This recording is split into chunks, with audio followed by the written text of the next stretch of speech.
participants, and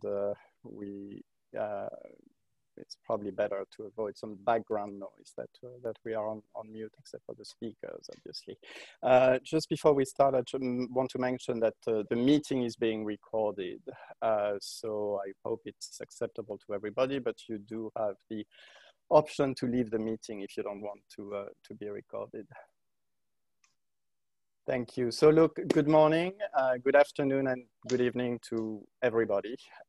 It's a real pleasure for me to open this event, which marks the end of the first phase of the work of FAST-Infra, which I think, as you all know now, stands for Finance to Accelerate the Sustainable Transition, with a focus on infrastructure in the emerging and developing world. So over the last 4.5 months now, close to 100 institutions representing the major stakeholders in the infra ecosystem have been working collaboratively to develop solutions aimed at transforming sustainable infra into an asset class.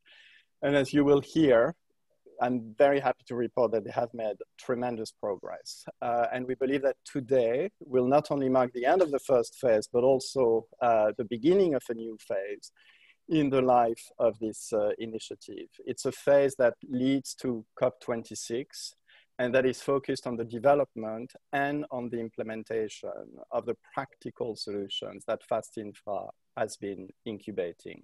And those solutions are geared towards scaling up and crowding in private capital to finance sustainable infra in emerging markets. You all know that it's a collaborative initiative. It's a multi-stakeholder initiative. We have, as I mentioned, maybe about 100 participants that are actively working in FAST-Infra. It's by no means a closed one. We're very open, and we are inviting new institutions to join, whether it is from the public side or from the private side. It's a public-private sector-led initiative.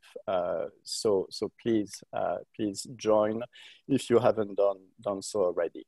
As I mentioned, we have developed over the last 4 months some very interesting practical solutions with developing a label for sustainable infra, but I don't want to steal the thunder of today's presenters, and I will pass the floor to my colleague Daniel Klier, HSBC's Group General Manager and Global Head of Sustainable Finance, for some opening remarks. And then we'll have a keynote speech from Bertrand, which I will introduce in a second. Daniel, thank you very much for joining us today. The floor is yours. Christian, thank you very much, and welcome everyone to this FAST-Infra conference today. As you said, I think the team has made incredible progress, and I'm really pleased. There are many familiar faces here, but also some new faces. And so I thought I'll just spend a few minutes to remind everyone why we at HSBC, why I'm so passionate about this initiative. Sustainable infrastructure, especially in emerging markets, is really at the key of addressing climate change for 3 reasons. I think one, it is probably the single biggest funding gap that we currently see on the roadmap to achieve the Paris Agreement. We see an annual funding gap of $3 billion. But also, if you look at sustainable infrastructure, it goes way beyond addressing climate change. It is the Sustainable Development Goals, and as many of you know, addressing sustainable energy for all as one of the big SDGs unlocks many of the other SDGs on the agenda. So I think it is one of the biggest needs and the most significant gaps. We see probably the most significant barriers, and so that's really reason number 2 why I'm passionate about this. When you ask people about what's holding back, sustainable infrastructure is probably the area where most barriers are currently being observed. It is the risk and the perceived risk from a FX and a political perspective. It's the access to some of the markets. It's the standards that are missing, and it's often the granularity of the projects. And the third reason why I think this is so timely is there's probably never been an investor appetite as big as it is now.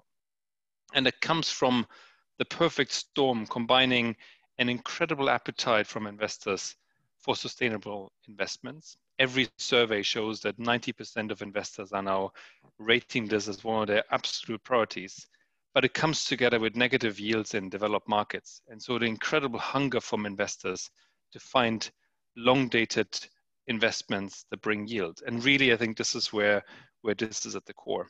So just as a reminder for everyone, FAST-Infra was created under the auspice of the One Planet Summit, brought together by the IFC, CPI, OECD, the World Bank, and HSBC, but now many other organizations, to develop a global asset class to transform sustainable infrastructure from a fragmented landscape to one global approach with a consistent labeling, a mechanism to bring together private and public money, and most importantly, create a platform that can then scale. And so I'm really pleased to see the progress. I think we've had an incredible support from governments, multilateral development banks, private investors, and commercial banks. But also most recently, as Christian mentioned, Mark Carney and the COP platform has adopted this. We've also had now endorsement from the World Economic Forum and the Sustainable Markets Initiative under the leadership of the Prince of Wales. And so I really see this building a global coalition to make true change happen. And so at HSBC, we're very committed to make this a success. Some of you will have seen we made our own net zero announcement about a month ago. Sustainable infrastructure and fast infrastructure plays a very critical role in achieving our own targets. And so therefore, we will put everything we can into this initiative to make this a real success. And I know from everybody here on the call, you are doing the same. So I'm incredibly grateful. I really want to hand back to Christian, who will then introduce Bertrand, but I wanted to say a big thank you, everyone, for getting us to this place, but also a big call for action for all of those that have been involved and for all of those that are considering to be involved. The next 6 months will be critical to make this a success if we want to deliver a real roadmap up to COP, and therefore today an incredibly important milestone, but probably no time to waste as we're going into the much broader consultation and the outreach. And so a big thank you and a big congratulations at this point. And Christian, back to you.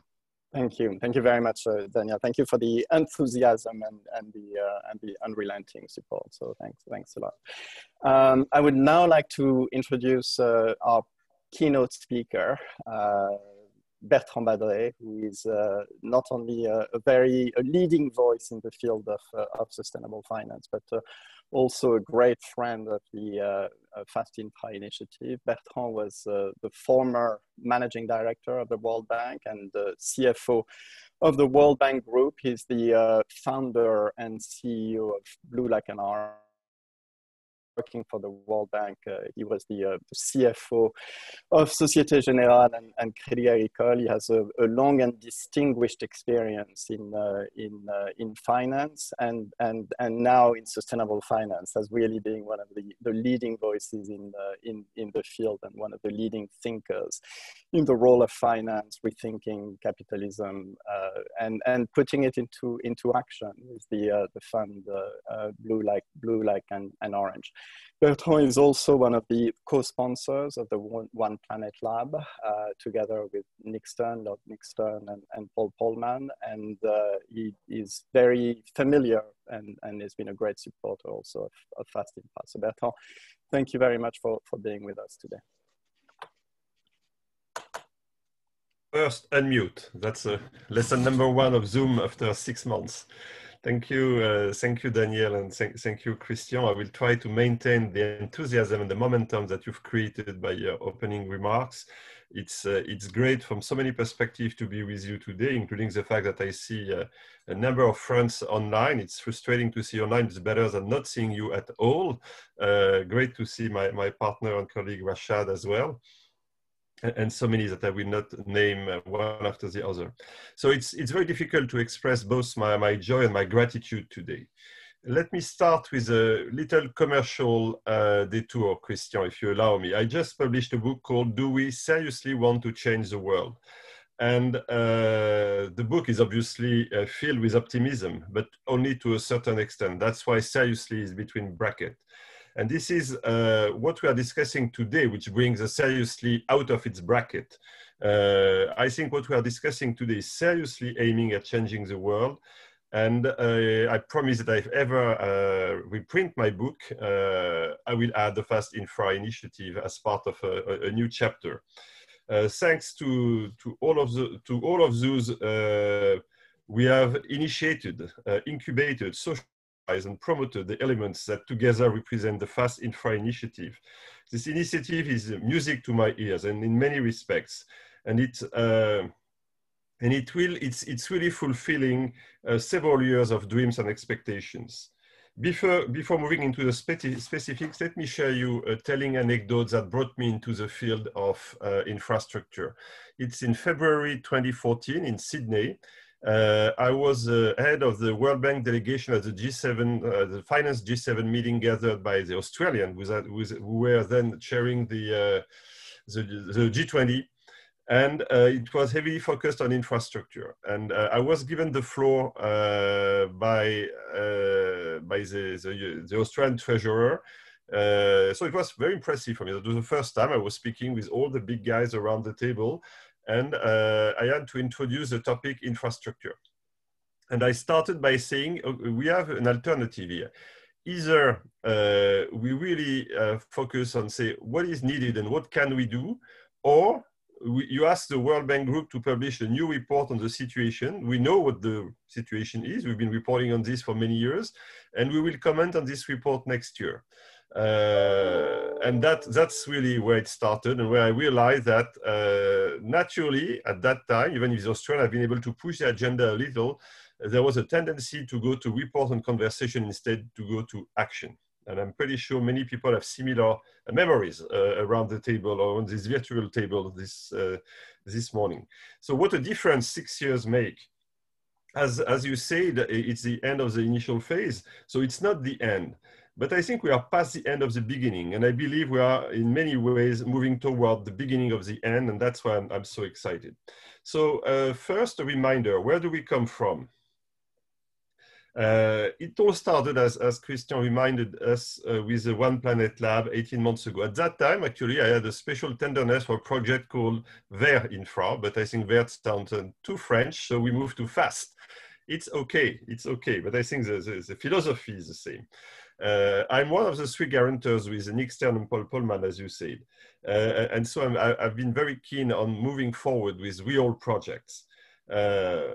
And since the beginning, as you know, Nick, Paul, and I have supported the breakthroughs that you provided, that you, HSBC, but also IFC, and I see Alzbeta here, the Climate Financial Institute, GFI, OECD, not to forget the hundreds, not the hundreds yet, but soon, the dozens of people which have joined this initiative, and of course, not to forget the people which are now queuing in the waiting room to join you. So regarding the One Planet Lab, of course, we've been working quite hard during the first lockdown period. We're about to start again pretty soon and to discuss the world post-pandemics. And what you've been discussing over the past few months and what we're discussing this morning is, of course, one of the key building blocks of this Build Back Better approach. And I'm very happy that since you've been joined by many initiatives that you mentioned. We have had 3 long discussions over the spring, and one of the key elements, as I just said, is the FAST-Infra initiative. The purpose of the One Planet Lab, its DNA, is public-private civil society cooperation. We've discussed green recovery, Green Deal concept. We heard the claim for infrastructure louder than ever. But now we really bring it's not just about talking. We need to keep sustainable investment, strong and sustainable investment at the heart of the COVID-19, I'm confusing COVID-19 and COP26, which is bad. It's a little early for me. COVID-19 recovery. It's really moving fast. I hope it's going to move faster in the US as well. I mean, the weeks that come might say. But what your coalition has achieved is exemplary. You have blended not only finance, which of course was expected from you, but you have blended expertise, you have blended focus, you have blended data, and you have made this blend possible with a single compass. So this is just an important moment. So where do we go from there? First of all, don't lose your DNA. Second, timing is of the essence. the objective is to be ready when we emerge from the crisis and to push as fast as possible. As my Sydney memory reminded us, if not now, when would be the time to seriously shift the needle and move away from just doing more of the same? Move away from just the not invented here concept that is very familiar to all of us. Trillions have been mobilized. Trillions will be mobilized. Unevenly, to be fair, way more. I mean, and I see Amar, who is very focused on this. The advanced economy have been capable by construction to do a little bit more than others and are better positioned, to say the least. But we have, but mobilizing all these trillions makes sense only if we look forward, not backward. If we do decisively establish the sustainable infrastructure asset class that has been discussed for so many years, that we've been discussing for so long. I remember my mentor, Michel Candessu, once told me, when there is no crisis, you change nothing. When there is a crisis, you change a little. So at least we should change that little thing that we're discussing today. We can't waste that opportunity. And that's also why I commend the holistic approach you have developed. It's not another light touch instrument that modifies at the margin one of the key issues we've been discussing. It's a comprehensive manner to address in an operational manner, again, operational is critical, an issue which you and I have debated in so many annual meetings, forums, and panels all over the world for ages. It's about labeling. It's about financing and guarantees vehicle. It's about securitization instrument. It's about mobilizing and crowding financing. It's about the DFI. It's about the whole spectrum of action that is required to make a change. It's not the additional report that I was teasing people, the minister, with 6 years ago. It is a practitioner perspective to rethink, to redesign infrastructure finance when agenda need to converge. The climate and environmental agenda, the crisis recovery agenda, the traditional infrastructure agenda, and the public-private cooperation agenda. So my last point is about not doing more of the same, but this time bring scale and difference and do it together.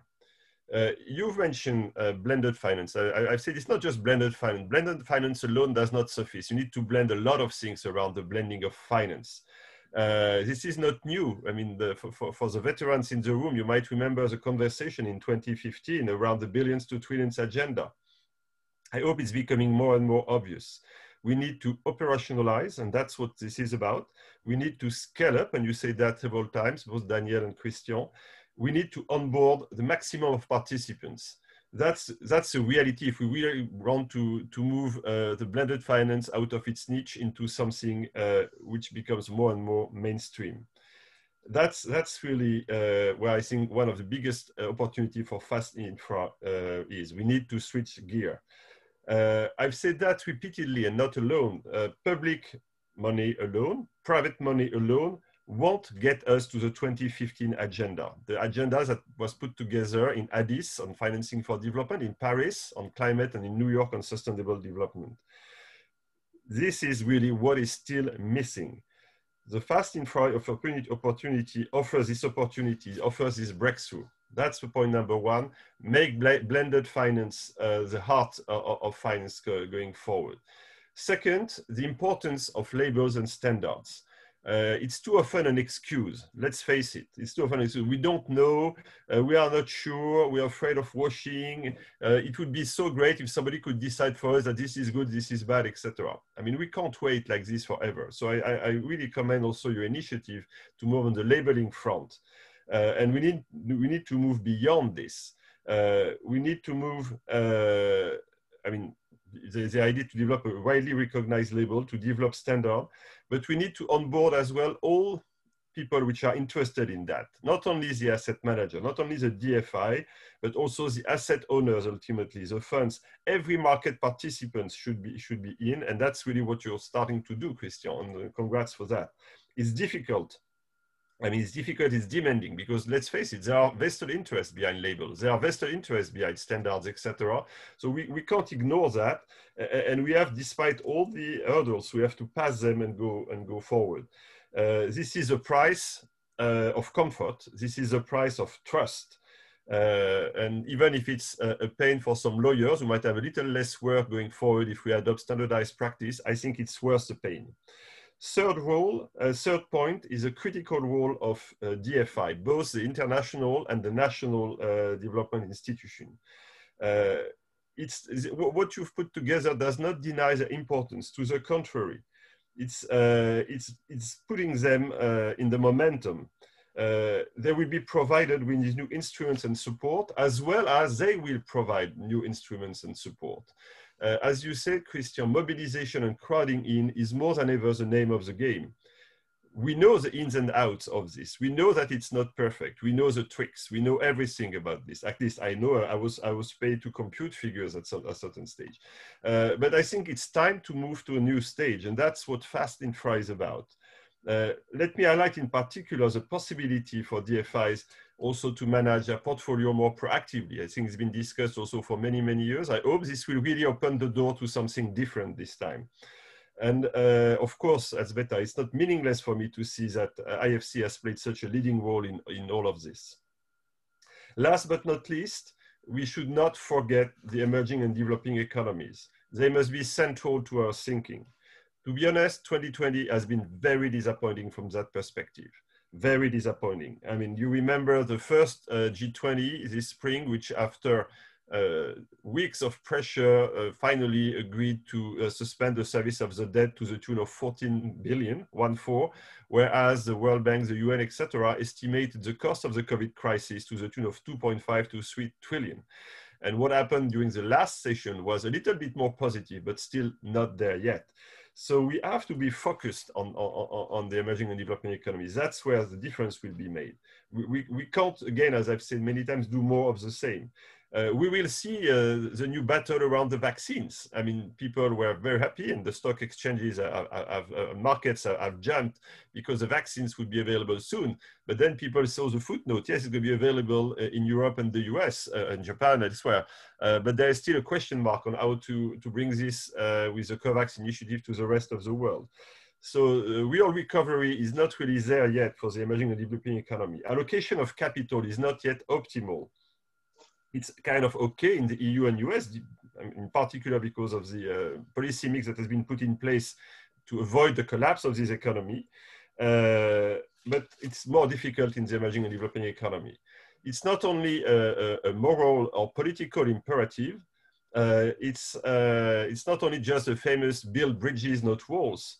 It's also economically meaningful. As you say, I think, Daniel, this is a perfect storm. Investors are searching for two things. The holy grail today is to combine yield and yield and impact. That's what they are searching. And of course, FAST-Infra is promising both in an appropriate manner with the right comfort if we move forward with a label, etc. It can be a win-win-win-win proposal. It can be a win for investors, it can be a win for the beneficiaries, and it can be obviously a win for the health of our planet and the health of our people. So that's where I'd like to conclude by referring to an author, a novelist that I've quoted many, many times over the past 6 months, Tolstoy, the Russian novelist. In War and Peace, one of the heroes says, everybody wants to change the world. Nobody wants to change itself. And I hope that we are proving this morning around this table that some people are seriously willing to change themselves and seriously willing to make a difference. Again, the world will not change with some master of the world outside of the boxing. Let's change. It will change because we change it. Thank you very much. Thank you very much, Bertrand, and thank you for reminding us of the holistic, inclusive, collaborative, and practical nature of the initiative. It's not led by one institution, but it's really industry-led, and I think that's important. Thank you also for reminding us of the urgency under which we are working, and now we've got a pretty clear target, having been referenced in Mark Carney's Green Horizons Summit yesterday and the days before as one of the COP26 initiatives. So we've got a pretty clear goalpost now to deliver. So I think that is going to be guiding our work in the coming weeks and months. Michael, I will pass the floor to you. Michael is my colleague from HSBC Global Asset Management that has been co-chairing all the working groups and really quarterbacking the whole initiative since it's started. And Michael, I'll give you the floor and introduce the rest of the session. Thank you so much, Christian. Thank you, Bertrand, for your excellent opening speech, and Daniel. So the purpose of today's meeting is to bring you up to speed, to remind you of the progress that FAST-Infra has made over the last 5 months between May and this month, and to set out our plan of action for 2021, into 2021, and our roadmap to COP26. If we could go to the next slide, that'd be great. I'm sure you'll remember that for FAST-Infra there was always sort of two initiatives. One was focus on creating a label as a way to get capital to flow to sustainable infrastructure in the developing world, but also work on targeted financial interventions. So today you'll hear both about the label and then about the progress being made on 4 different initiatives. In a moment, I'm going to turn to Laurie Kerr from the Global Infrastructure Facility, and she will present for 10 to 15 minutes on progress made on the label. And then we're going to have a 10-minute session where we collectively can ask her questions. I will ask some questions, but you'll be invited to send questions in as well. And we'll ask her about the mechanics of the label, when can we apply for it, how does it compete with other labels, what's the unique selling point, etc., etc. That's in a moment. But we will also then follow that with a panel of 4 experts who will all be invited by Barbara to present their thoughts on specifically these 4 ideas that are being advanced by FAST-Infra.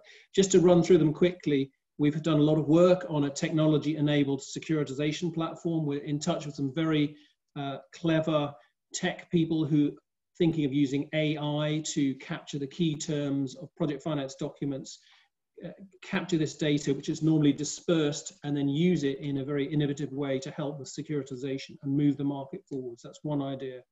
Another idea is the creation of a PPA or revenue guarantee agency, a single global agency that would be able to intervene at a project level and guarantee PPAs in developing worlds. That could be transformative for the market. The 2 other ideas that will be discussed are working on an open source MCPP. I'm sure you're aware that the IFC runs the MCPP, which is a co-syndication system. The idea here is to sort of expand or broaden that and allow perhaps other participants in addition to the IFC to work on that co-syndication program, looking at emerging market loans in the sustainable infrastructure space. And then a final idea, the Sustainable Financing Facility, is banks and concessional capital lend to NDBs, National Development Banks, on the ground in the developing world, who are prepared to take infrastructure exposure, and we would lend to them if they lend for sustainable infrastructure projects. So I'm going to turn over now to Laurie Kerr, who will give a 10 to 15-minute presentation on work to date on the label, and then we're going to have a 10-minute question and answer session with her. Over to you, Laurie. Thank you. Thank you so much, Michael. Hello, good morning, good afternoon, and good evening, everyone. As Michael introduced, I'm Laurie Kerr from the Global Infrastructure Facility, and it's really great to be here with you all today to provide an overview and an update on the Sustainable Infrastructure label that's being developed as part of the FAST-Infra initiative. So to start off, I really can't go any further without thanking members of the label working group for their time and insights and dedication over the past 5 months, some 35 members. And in particular, a core group of members who are taking this work through to conclusion. So thank you so much to everyone who's been participating. We'd not be at this stage of design and development were it not for your commitment. So thank you very, very much. Before we get into the details of the label, let's take a step back and look at the motivations behind and benefits of establishing a sustainable infrastructure label. Lindsay, can I ask you to go to the next slide, please? Great. So first, we are responding to demand from the market for guidance, for greater coherency, consistency, and comparability among the various standards and frameworks that are in the market that relate to green, to clean, to social, to sustainable when it comes to infrastructure. There are many different frameworks out there, which we'll get into in a few moments, but we are responding to demand from the market to provide that clear guidance. Overall, the idea is that the label will incentivize higher environmental, social, governance, and resiliency standards across different stages of the infrastructure lifecycle. The label will provide a means to more easily identify sustainable infrastructure assets to finance in the first place and to refinance down the line. This will facilitate investment decision making across different providers of capital, equity investors and banks, and very importantly, institutional investors. For those reasons, the label can also be a strong influencer of upstream action by influencing project developers to design the project in the first place with the label in mind, so as to attract financing that is seeking sustainable infrastructure assets and also to facilitate their exit. And even more upstream, the label can influence governments in the preparation of pipelines for private sector infrastructure investment to embed higher levels of sustainability in project preparation efforts and overall to raise the bar in procurement. Last, a sustainable infrastructure label can also help donor governments. We heard Bertrand talk about blended finance, but this can also help guide donor governments to identify applications for blended finance solutions. Next slide, Lindsay, please. So stemming from the overall motivations and benefits of the label that I just described, the sustainable infrastructure label is really at the heart of FAST-Infra. It's positioned, as we see here, sort of in the middle of the slide, it's positioned to help shape the generation and financing of bankable and sustainable infrastructure projects. As we'll discuss in more detail in a few minutes, the label itself is aligned with MDB frameworks, existing standards and taxonomies, as well as the SDGs and quality infrastructure investment. The label also has synergies, the top part of the slide. The label also has synergies with other initiatives and important work upstream of investment that's carried out on a number of different fronts by a number of different actors. And these things include supporting governments in policy and planning, infrastructure project preparation, as I mentioned a moment ago. Also, the label has synergies with other components of FAST-Infra, and this is the bottom part of the slide.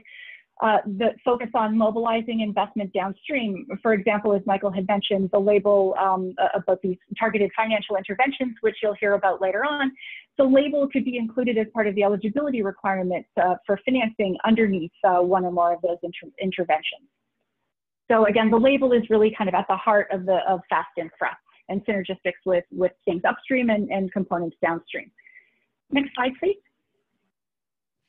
Now, getting into the label itself, our overarching goal, as we've established, is to bring a sustainable infrastructure label to market that provides a framework for defining and assessing sustainable infrastructure at the asset level, regardless of how that asset is financed.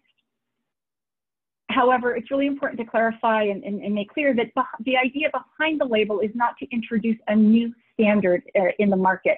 It's not really to reinvent the wheel, but to provide coherency and consistency as called for by the investment community.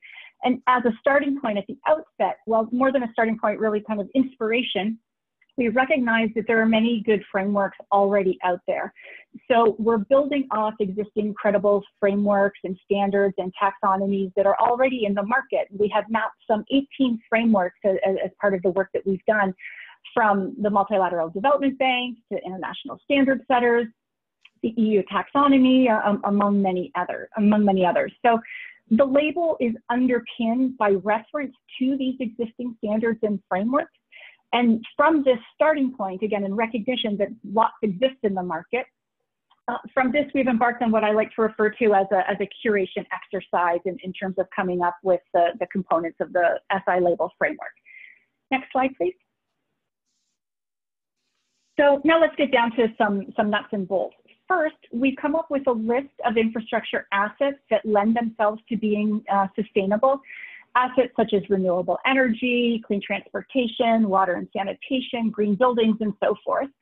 However, this list is indicative and inexhaustive and can evolve over time. But by virtue of being on this list of potentially sustainable infrastructure assets does not qualify the asset as being sustainable, as there are additional requirements and hoops that need to be jumped through. So how is sustainability being framed under the label?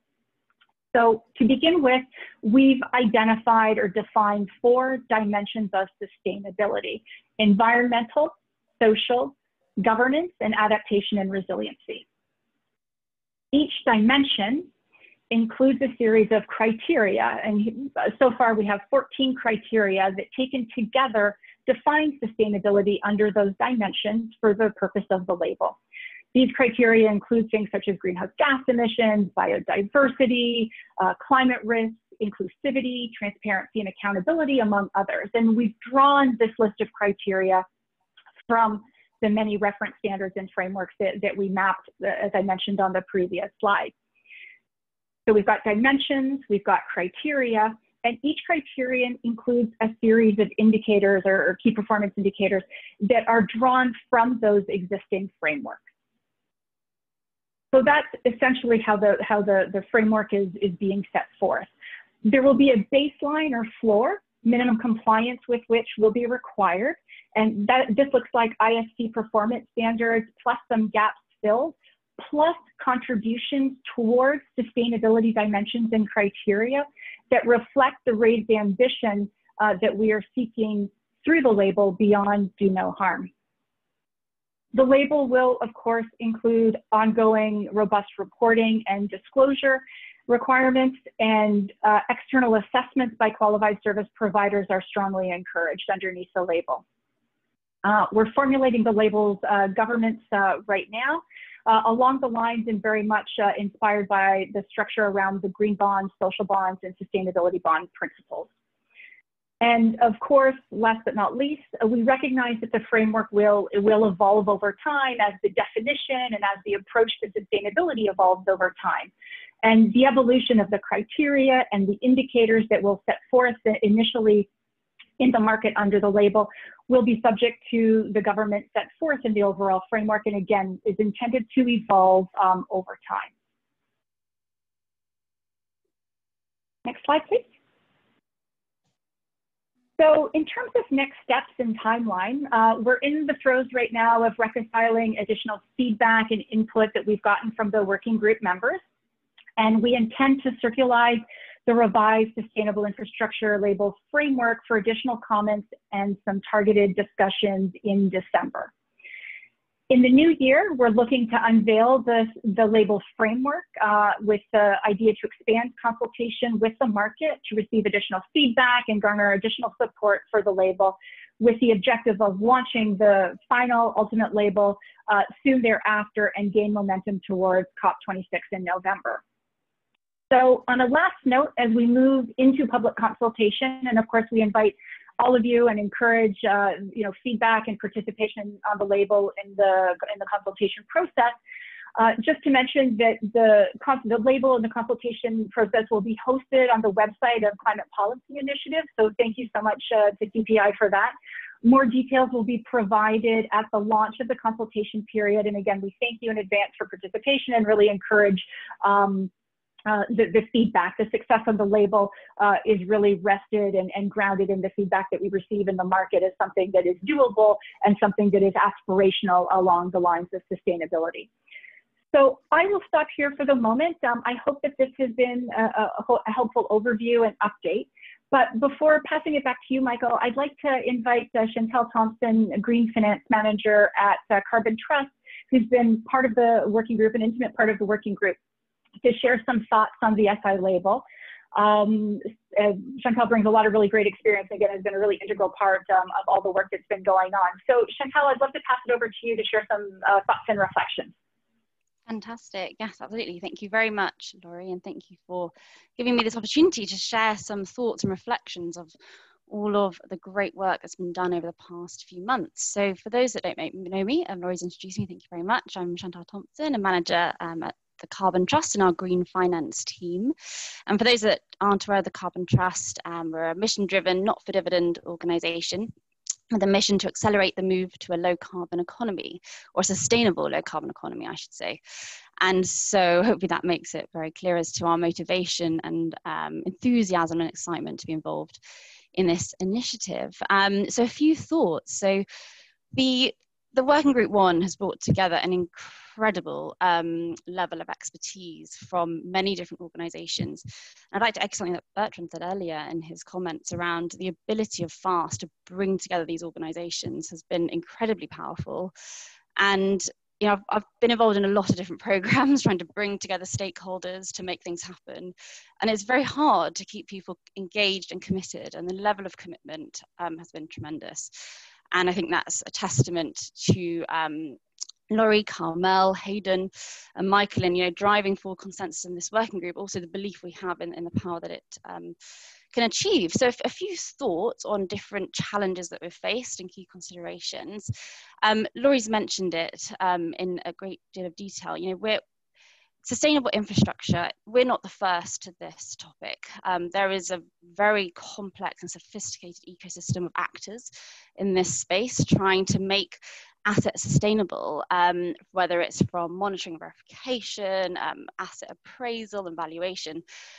But there is not one common approach to help asset managers, financiers allocate capital to sustainable infrastructure assets. That's not present at the moment and hugely needed for all the reasons that Daniel outlined.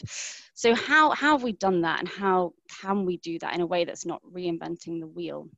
And I have a lot of confidence in the approach that we've taken, and I see it as far sitting as this umbrella, if you like, across the current ecosystem.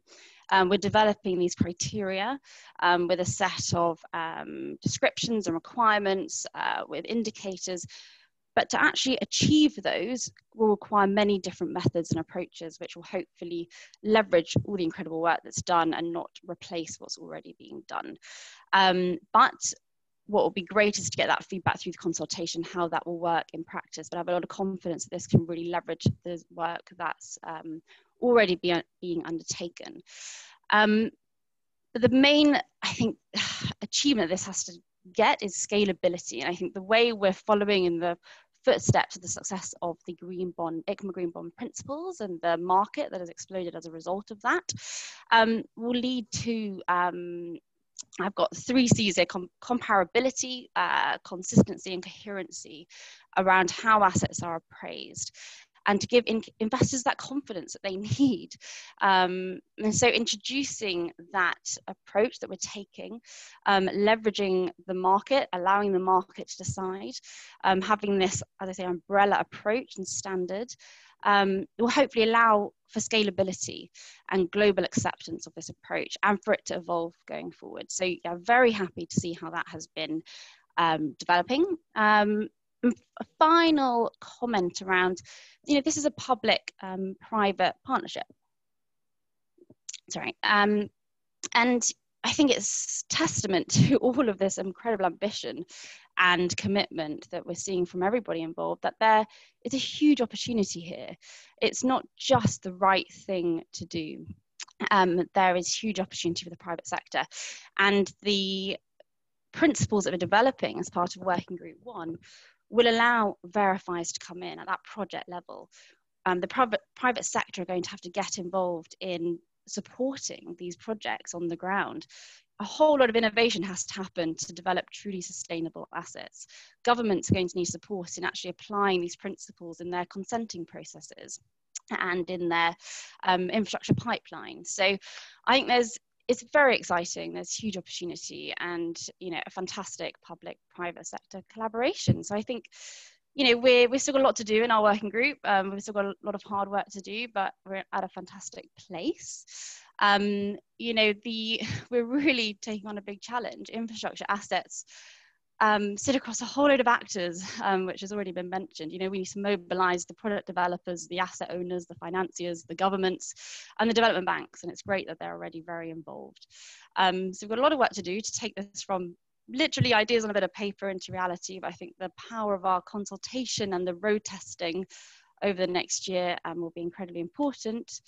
And yeah, I think that's it from me. And thank you very much to Laurie and all involved. And the Carbon Trust looks forward to how this progresses. Back to you, Laurie. Thank you so much. Thank you so much, Chantal. Thanks so much for sharing your ideas and your thoughts and ideas. Michael, I'm just going to pass it right back to you. Great, thank you. Yeah, thank you, Laurie and Chantal. Extremely helpful presentation. So we're going to have a sort of 5-minute Q&A session now on the label.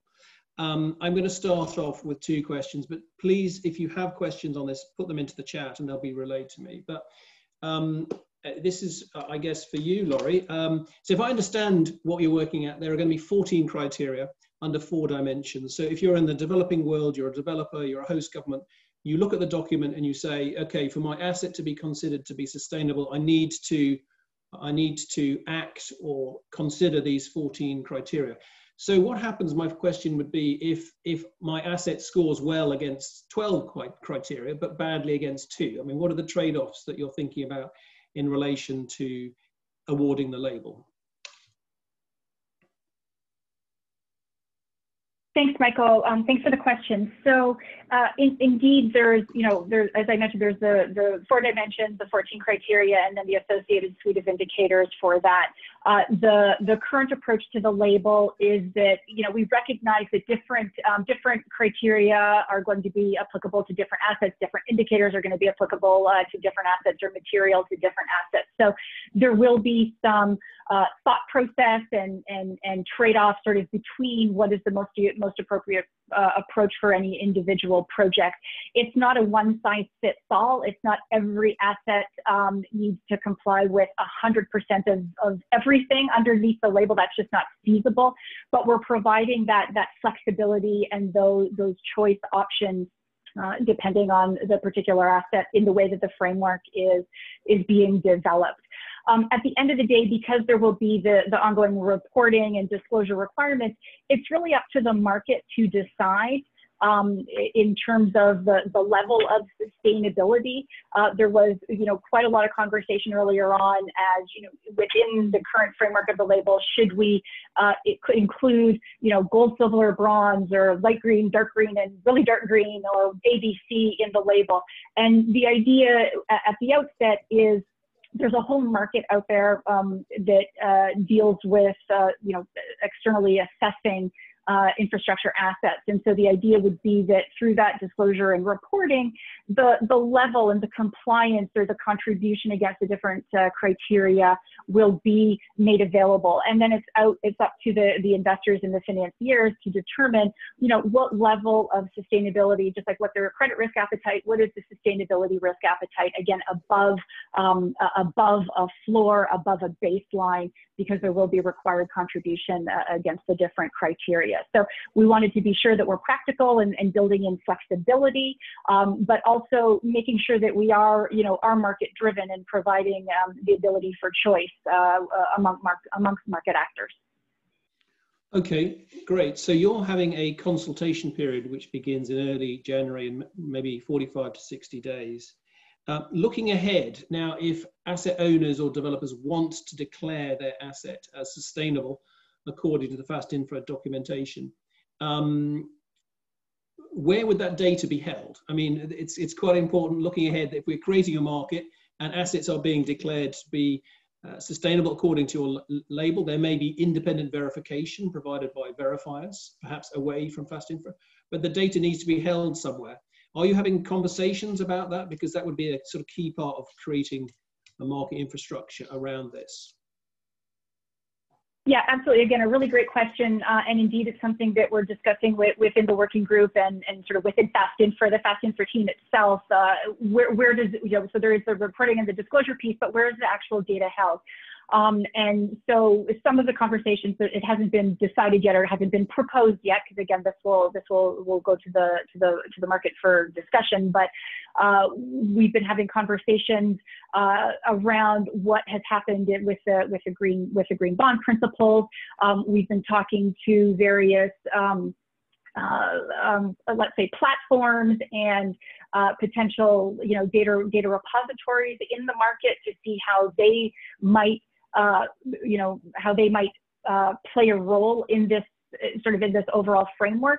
I'm not trying to be cagey on the question. The answer is that it hasn't been determined yet who will or what will fulfill that particular role. We're cognizant of the issue. One of the ideas that we have as we go out to the market to sort of find the secretariat role, if you will, to include the data piece in that scope of work, if you will, so that we get the creativity and perhaps the consortium building behind that to bring a solution to FAST-Infra to consider. So again, great point. We're cognizant of it. We're, again, kind of in the throes of those conversations of pros and cons and looking at all the different potential actors that are in the marketplace. But again, very, very much agree with the point that data is going to be key in this. Okay, perhaps just one final question before we move on. It's coming on biodiversity. So is biodiversity or natural capital considered by the label? Is it, if I was doing a project which was to do with conserving mangrove, for example, would I want to get the label? And or, you know, in the destruction of biodiversity, can you still get a label for a project that's good on a lot of criteria, but it has a negative impact on biodiversity? Sure, thanks again for the question. So indeed, biodiversity and natural environment is included as one of the criteria under the environmental dimension. The ideas that we're discussing right now and kind of hashing through in the conversation with the working group is, you know, the achievement of net gain of biodiversity. So we're formulating exactly the definition of what that criteria is in order, again, to take it to the market to get reflection. So biodiversity is part of that.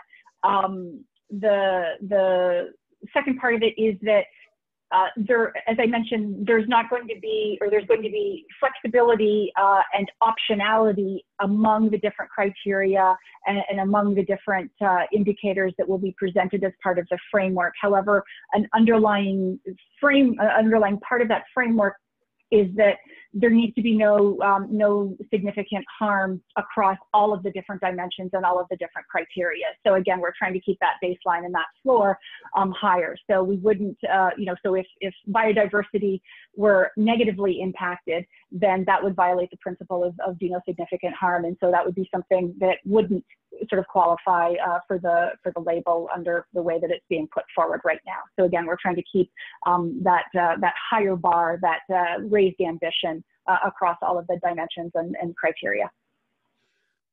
Thank you so much, Laurie, and thank you for the questions that were submitted. So I'm going to now turn to Barbara Buchner of CPI for the session on the 4 market interventions and her expert panel. So over to you, Barbara, and thank you so much, Laurie and Chantal. Well, wonderful, and thanks so much, Michael, and thanks so much to everyone for being with us today. It's a real pleasure seeing many friends and colleagues. And well, welcome to this panel session here, in which we plan to delve much more deeply into understanding really how to maintain and accelerate FAST-Infra's momentum. So we'll first do a little deep dive and a review of the progress and FAST-Infra's ambition to transform the market more broadly by looking at the various market initiatives that Michael already outlined. We will then explore how to make sure that FAST-Infra can really add to the ambition. So we'll try to better understand the specific structures and the partnerships needed to make them happen. And then we'll finally, if time, we'll try to lay out FAST-Infra's pathway to COP26. What does success look like and what are the key milestones? And there's no one better than my distinguished panelists to shed light on these issues. So let me very briefly introduce them to you. We have with us today Rashad Kaldany, who is the partner, CIO, and a founder of Blue Like and Orange. A pleasure having you here, Rashad.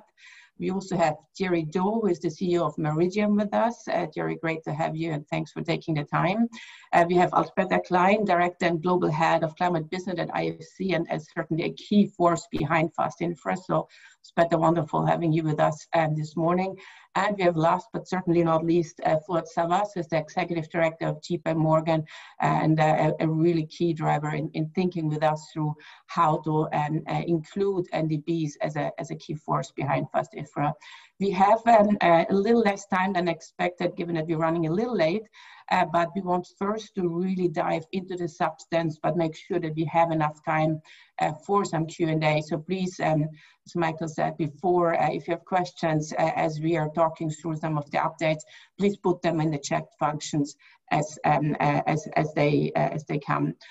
So let me first just start again looking a little bit how we are trying to use FAST-Infra to accelerate ambition here. So I think what we want to do obviously is to scale up investments into sustainable infrastructure with a focus on emerging and developing countries.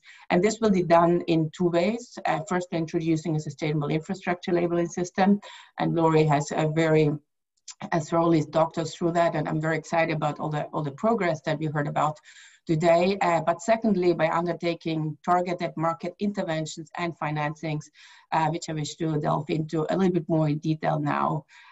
So my panelists have all been involved in sharing groups to help develop these projects, which Michael kindly outlined a little bit earlier today. But let's go a little bit more into detail now. And let's get started with you, Rashad.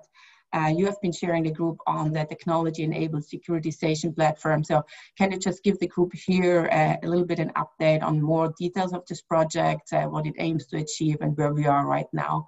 So Rashad, over to you. Thank you, Barbara, and good morning, good afternoon, good evening to all the participants today. I'm delighted to have this opportunity to share with you the thinking of this working group. And the simple question is, can technology help speed up what everyone in this session is aware of? It takes a long time, and it's an inefficient process to get project developed in the infrastructure space. And the resounding answer is by this group is yes. And if we go to the first slide, actually the next one, please. This is the project life cycle. You all know this, so I'm not going to get into it. It's a busy slide. But you know, we've all identified challenges in deal origination. How do you develop a project? And there's the due diligence, further documentation, etc. In a normal life cycle of infrastructure project development. It's a very inefficient process. The second thing is most infrastructure financing today is done through private deals. So there's very little that's available information or easily accessible information by deals that people can compare, whether it's governments that are trying to decide whether to award a concession or a private sector market participant. So a lack of transparency and information about what is going on in this market has been a real bottleneck. So how can technology break through some of these? So if we can go back to the other side, and this is just one example of one approach, Infraclear,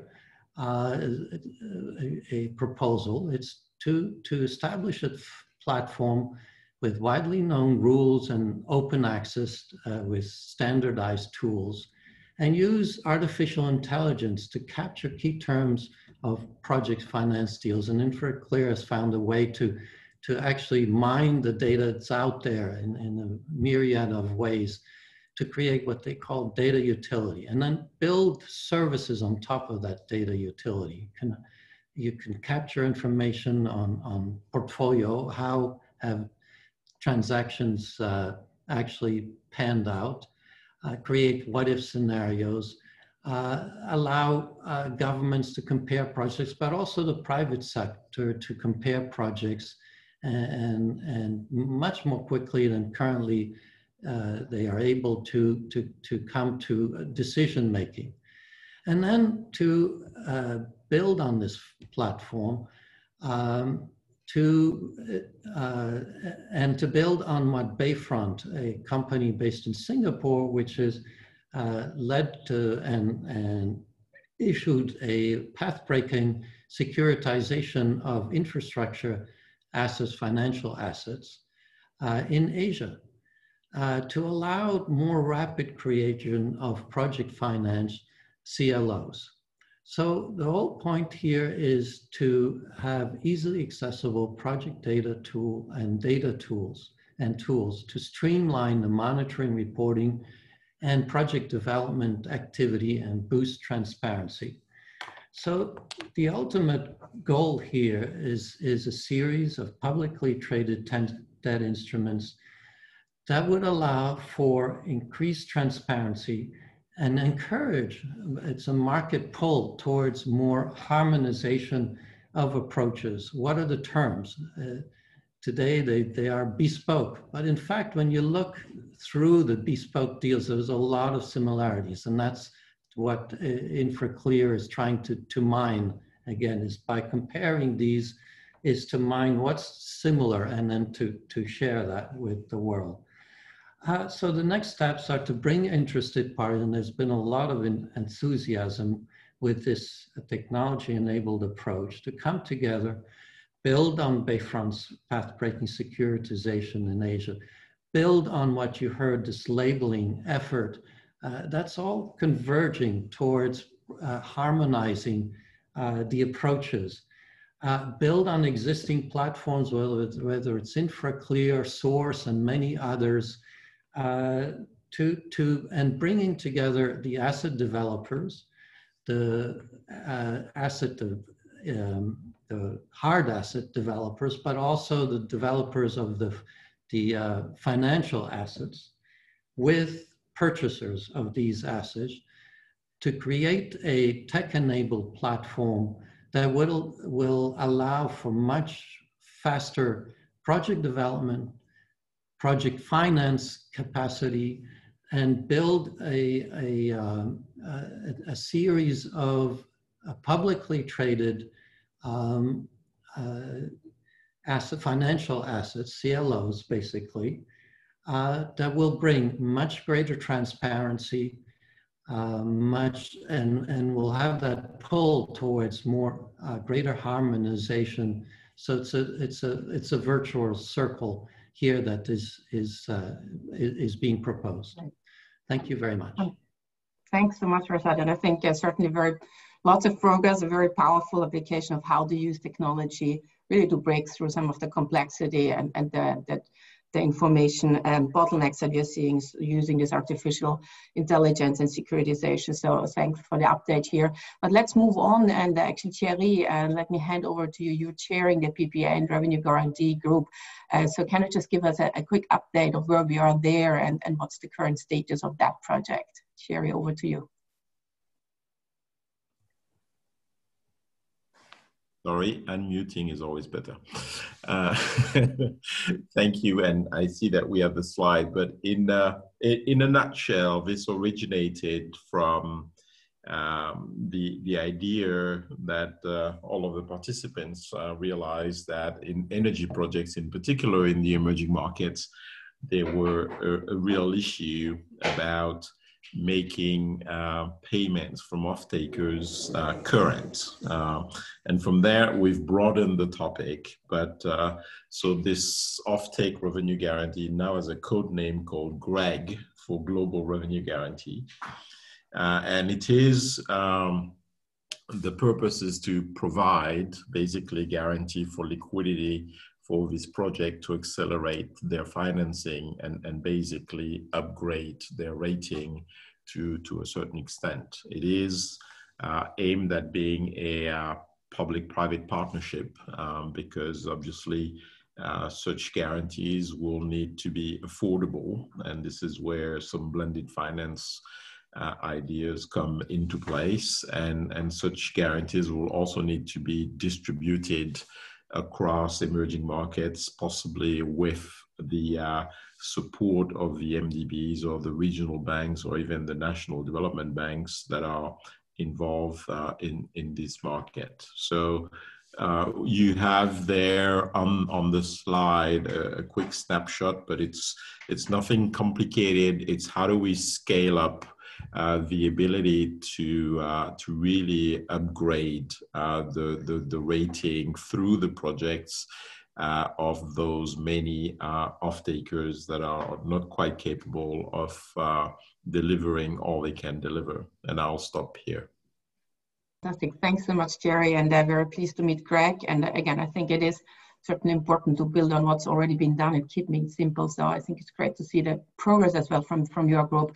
So let me hand over the floor to Alzbeta. Alzbeta, FAST-Infra obviously is interested in investigating whether it can learn from IFC's managed co-lending portfolio program and create kind of an open source managed co-lending portfolio program. Can you just let us know a little bit of where we are there? What could that look like? And again, what needs to be done to create such a vehicle? Over to you.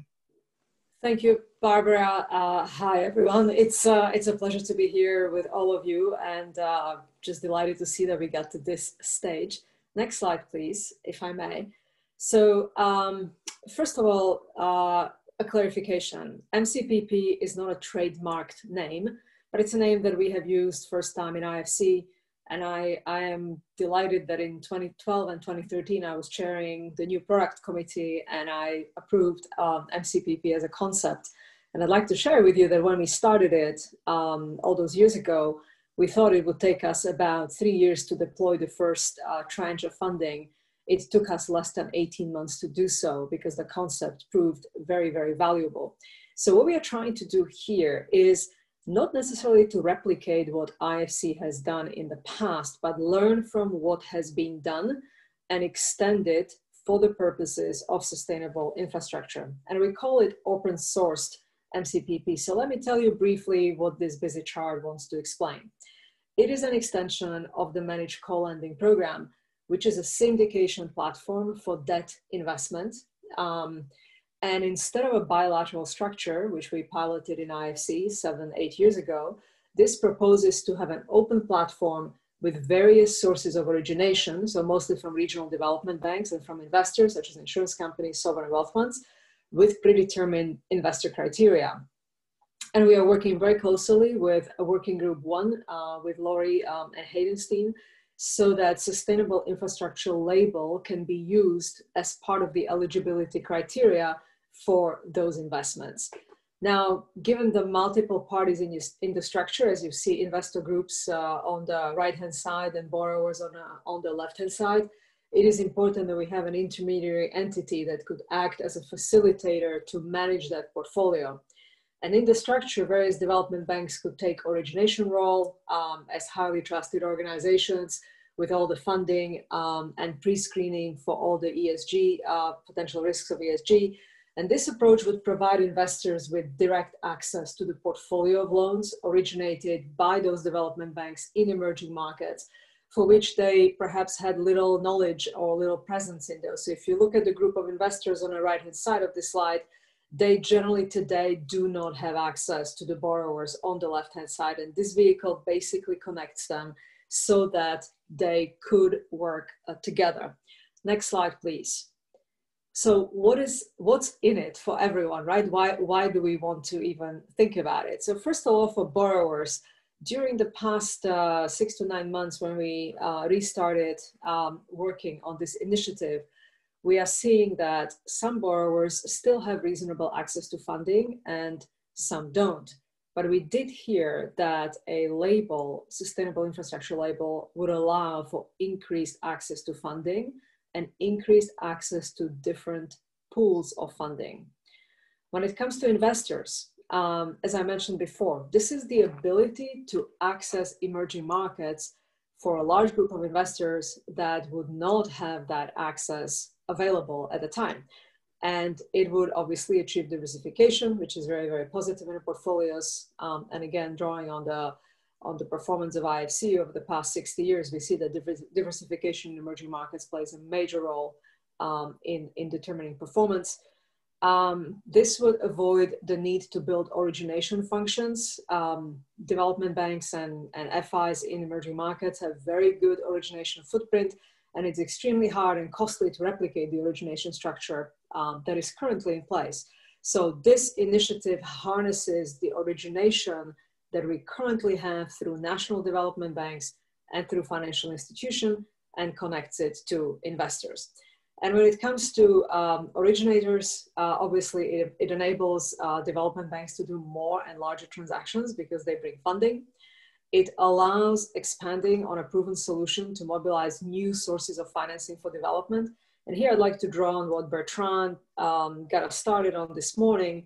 When you're thinking about what this initiative is all about, this is not about creating a perfect paper. This is about creating a mechanism that actually moves funding from investors to borrowers for infrastructure, sustainable infrastructure in emerging markets. So that's in a nutshell, passing it on to you, Barbara. Thank you. Fantastic. Thanks so much, Alzbeta. And again, I think bringing in these various sources of origination into the syndication platform and connecting particularly investors to borrowers, but also originators, I think certainly a real added value. So thanks for the update here. But let me move on and ask Fuat to talk us a little bit through the project that we're developing at FAST-Infra to set up a lending facilities to nationally developing banks, the sustainable financing facility. So over to you for an update on this facility. Barbara, thank you very much. And if we could move to the next slide, please. The basic premise of my working group is that national development banks have a special place within the infrastructure finance chain, that they're at the front line in a way that enables them to affect policy development, project development, borrower education and readiness, and to have access to a privileged pipeline of deals, some of which may be too small or too complex for international investors. And so the question with which we have engaged is this: would it be useful to have a financing facility that blends concessional, MDB and DFI, and commercial money, and thereby creates an aggregator for financing national development banks so that they can on-lend to finance sustainable infrastructure deployment?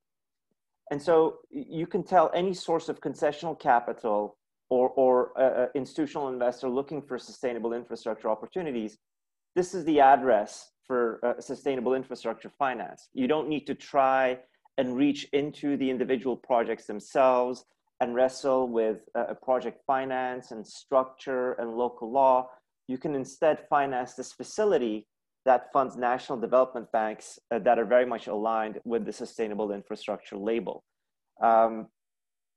Some of the things that we've done to date include identifying potential source of concessional funding, surveying potential users of this facility, thinking about who could act as an administrator of the facility.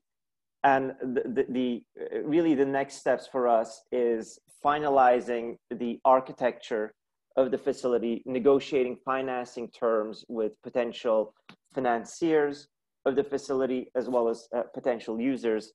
And if we see that there is a strong enough economic imperative here, move on to facility formation, the appointment of an administrator, and ultimately funding.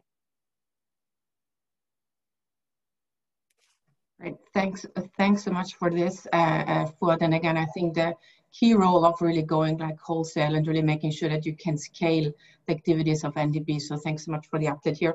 I want to just make a very brief speed round with my panelists. You all have outlined a little bit now your projects, the different types of partnerships or sometimes similar partnerships that you have within your initiatives and the structures and sometimes also a little bit the governance. I know again you're all at different stages of development, but would love to hear from you basically what is missing at the moment? Where would you like to get to? Are there any groups of stakeholders or partnerships that you think are needed, but that you don't have yet, at least have not developed yet? So let me go the opposite round now and actually start with you, Fuat, and then go back to our other panelists. Thank you. Thank you, Barbara. One of the key points of feedback that we've heard from the end users of this facility really relates to flexibility of funding, meaning if you put in too many restrictions around how the funds can be used, if you try to say, look, sustainable infrastructure, we're only going to address the climate change angle, but we're going to ignore sort of a bunch of other elements, that makes it less useful. So what we need and the stakeholders that we need to engage is really around providers of that first loss of capital, of that concessional funding, that have a level of flexibility around capturing the full sustainable infrastructure scope, as opposed to focusing on a single element of it. Fantastic, thanks so much. Alzbeta, what do you need? Barbara, that's a great question. I think we've got everyone around the table that needs to make it happen. I think what I would say for this open source MCPP, perfection is the enemy of good enough. I think targeting a reasonable size to get us started and targeting a handful of institutions on both sides of that chart, rather than aiming for something very, very large, is going to get us further than hoping for the perfect largest possible open source. So let's get started with a handful on both sides, do the match and see how that goes and learn from doing. Thank you. Fantastic, thanks so much. Yeah, let's pragmatic and make sure that we move ahead. Thierry, what do we need for your initiative to make more progress? Thierry? Sorry, I was... Rookie error. For Greg, some money might be useful, but no, the most important is basically this will not be happening unless we have the support from MDBs, and particularly I'm thinking about the specialists in guarantees, the mega types involved to support this. That's from sort of finalizing the product perspective, but also we need a playground. So at the same time, perhaps a focus on one of the regions where there are actually projects that are willing to use this type of product, because it's the kind of things that you create as you walk, rather than establish a whole big institution for 2 years and then realize that the product is not fitting the needs of the market exactly. So it's a complicated that, but a lot of what's needed next is partnership with MDBs, with government, and with project providers. Great, thanks so much, Thierry. Rashad, over to you for your call for action. Absolutely. We're actually planning as the next step to have a very focused workshop to go from the conceptual to much more practical definition of what are the principles for putting together this platform, technology-enabled platform. I've already mentioned Infraclear source as participants, but we've had technology providers such as IBM, EPPF, a trading platform for bonds. We'd love to have more providers or holders of these financial assets, so the banks that hold these assets. What would it take to incentivize them to participate in this platform? And on the purchasing side, what will it take for investors? So we'd love to have investors participate in this platform to see if we can have a meeting of minds and then as the next step, then put together a coalition to actually create this platform. So that's the next steps, and call for interested parties to participate. Wonderful, thanks so much, Rashad. Thanks to all of you. Let me just pause here and see. We would have a couple of minutes for questions before I hand over the word to Alzbeta. We have Barbara, could I do a question? This is Clemente. Yes, please come in. Oh, well, it's actually a comment and a question especially to Alzbeta and to Fuat. One of the key things of these two instruments clearly is the blending. At the end is a blending of bringing impact money into the picture.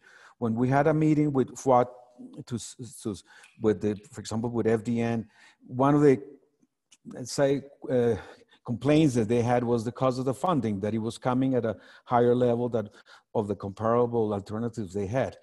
And at the end, the discussion is the level of blending you can do with the impact money that can actually bring conditions to a level that really adds, let's say, a to the options that they have, whether it's term or whether it's the cost. So I really think one of the key things is identify these sources of concessional funding that could actually make this blending have more impact. So I don't know if Fuat or Alzbeta has been already exploring a broader group of potential concessional funding to support these two vehicles. Great, thanks so much, Clement. Let me pass back maybe to Alzbeta first, and also just noting Frederick's comment on the chat box. I think we certainly will take this into account and appreciate also feedback from others due to the FAST-Infra core group. But Alzbeta, back to you. Thank you, Barbara and Clement. This is a good question. So on concessional funds, obviously, we are constantly in the market talking to providers of various concessional funds. We are seeing increased emphasis on climate risk, and it's very interesting because that is a topic that is not, it's more implicit, but there are a number of providers who are thinking about how to do climate risk, especially for financial institutions in emerging markets, and it obviously has to do with the recent decisions of the Bank of England on stress testing and many others. The other thing I'd like to mention is that concessional funds, and I think it was Bertrand and I think it was Daniel at the beginning who were talking about it, it's not be all end all, right? It's one of the tools, but at the end of the day, you know, MDBs had shown that you can do a lot of climate finance with very little or almost none, no concessional finance, right? So if we look at just the history of IFC, we are doing about $3 to $5 billion a year in climate finance, year in, year out. And this is all done with sort of $300 million of concessional finance, and maybe 1 in 10 projects has any element of concessionality. The rest of it is commercial funding. So the question is really, how do you actually create the capital stack so that you find those who are willing to fund certain things, whether it's concessional, whether it's less concessional, whether it's national development banks with their cost of capital, whether it's MDBs with their cost of capital, whether you put in a World Bank guarantee on top, which implies different levels of the cost of capital. So concessional funds are not be all end all. They're extremely important, but I'm also very aware that in today's world, where public purses are generally used to do COVID packages, it's going to be very difficult to do concessional funding. So I think we have to put our heads together, and we really need to create solutions out of very little by way of concessional funding. And I think that that's going to be the task of the day when it comes to structuring these vehicles. Over to you, Barbara. Thanks so much, Alzbeta. Just seeing whether Fuat, whether you have a quick reflection on this point as well. Clemente, I think you're right, and we're trying to cast as wide a net as possible to make sure that we've canvassed any and all sorts of concessional funding to address the problem that you raised. But I do want to echo Alzbeta's point. Sustainability to me means, can we continue to do this forever? And with concessional money, I think the answer by definition is no, because it's usually a very finite amount. So we need to get to a cost of funds and a scope of activities that is sustainable, not only on the infrastructure side that it finances, but also in terms of the economics. Need to find the right balance, I guess, of bringing in a very cheap cost of funds, but also having a facility that can be scaled and sustain itself over time. Wonderful. Thanks so much, Fuat, for that. So with that, let me thank all my panelists. I think it's been great to get a better understanding from each of the panelists about the details of the various finance mechanisms and targeted market interventions that have been developed over the last weeks. Many thanks for sharing all that, sharing also some of the challenges and some of the next steps. And what's really needed in order to maintain momentum and accelerate momentum. I think, as Christian said at the beginning, this is the start of the next phase of FAST-Infra, so we very much hope you will continue to participate and help us accelerate the project on our way to COP26, also by spreading the word to those who aren't involved yet, as we've heard from our panelists, but also to really give us more feedback on the current status of the various projects. Also, like, again, acknowledging Frederick's point in the chat box here. The next 6 months will be critical if you want to make a success, as Daniel stressed in his keynote at the beginning. So let me echo his call for action that he launched. CPI will certainly remain committed to helping FAST-Infra make progress and become reality. And I very much hope that we'll all be doing that together. But with that, it's my pleasure to hand over now to Alzbeta Klein again, outlining the road to COP26. Alzbeta, back to you. Thank you, Barbara. So I'd like to use the next few minutes to close this session by highlighting how we can actually get to COP26. Next slide, please. So many of you on this panel and many of our esteemed guests are veterans of many COPs, and so am I over the past few years. And what is always interesting to me is that in the first week, there are negotiations of governments, and in a second week, you have the private sector coming in with great ideas. And when we met in January, still in person, January 2020, heads of climate for multilateral development banks in London with the COP team, we told them, look, why don't you just reverse the order? Why don't you actually do something with the private sector? Why don't you do something with mobilization and come to the COP with something which is already prepared, rather than just using the opportunity to get together and start thinking? And the other reason was that if private sector, if all of us manage to do something, say in FAST-Infra before the COP, I would have a little bit of a hope that it will have an impact on the negotiations of the NDCs and on negotiations of many other things. So I think our impact as a finance community, as a development finance community, as a commercial finance community would be higher if we actually have something prepared for COP and come ready and influence how the negotiations on NDCs are going, because the countries will see that private sector is ready to play. So what is it that we are talking to COP26 about? We're talking about mobilization deliverables. And we have heard yesterday from Mark Carney, who put sustainable infrastructure as one of the key topics for COP. And what he outlined is the necessity of the partnership of all of us. And as the first speakers on this call highlighted, this is a partnership. This is not about any particular individual company. This is not about one commitment. This is about the ecosystem, the partnership that actually makes it happen. The second priority is to build the private financing system for net zero and priorities of private finance for COP26. And again, here we, FAST-Infra, are targeting one part of the economy, but an important part of the economy, which could lead to a faster transition. But even more importantly, it could lead to more jobs. It could lead to better jobs, greener jobs, and it could lead to economic stimulus like we haven't seen in quite a few months of this pandemic. So moving on to the next page, please. What we are hoping to bring to COP is, in terms of the label, we are going to launch the label consultation period. We hope to advance on the secretariat and data capture for the label. And we hope to have first assets certified as sustainable according to Sustainable Infrastructure Label Framework. Now, on the financial interventions, we would like to move from ideas, from the pilots, to concrete product design, and from trial in the marketplace. We're going to learn when we hear from investors who wants to come, who doesn't want to come, why they like it, why they don't like it, and then we adjust it. And we hope that we would be able to launch several concrete projects, which we described here, by the time COP26 comes. And the key here, I'd like to just reiterate, is the messaging. The messaging is that private sector is ready to come and play. National development banks are ready to come in. Multilateral development banks are part of it.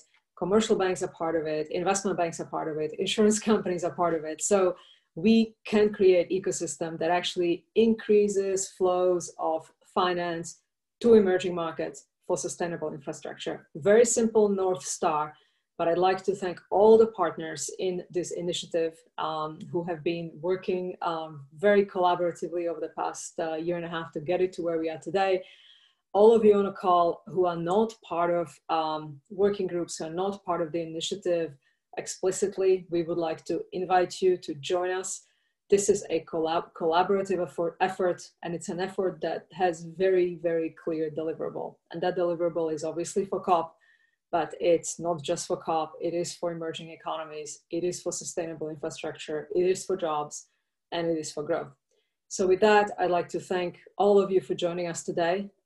It's been a very rich conversation, And I hope it highlighted some of the thinking that we have in place, and we hope that all of you will join us to take it forward. Thank you very much.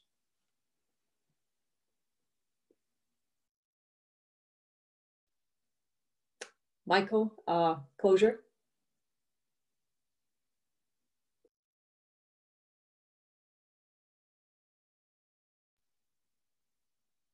Michael, you still there? Thank you so much, Alzbeta, for your presentation and the roadmap to 2026 next year. I think what we need to look out for is the consultation period, which begins quite soon on the label. We invite people all to come forward on that. And also to reach out to us, both Stephanie and myself, if you're not yet a member of a working group. You heard about the 4 different initiatives being worked on in addition to the label. So please step forwards and we'd be delighted to work with you. I'd like to thank all of the speakers and all of the questions we got today, and thank you so much. We'll speak very soon. Thank you very much for all the speakers. Thank you, Michael. Thank you. Thanks, everyone. Thanks.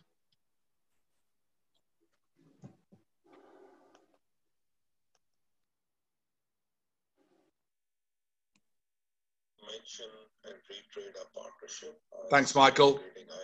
Thank you. Thank you, everyone. Thanks, everyone.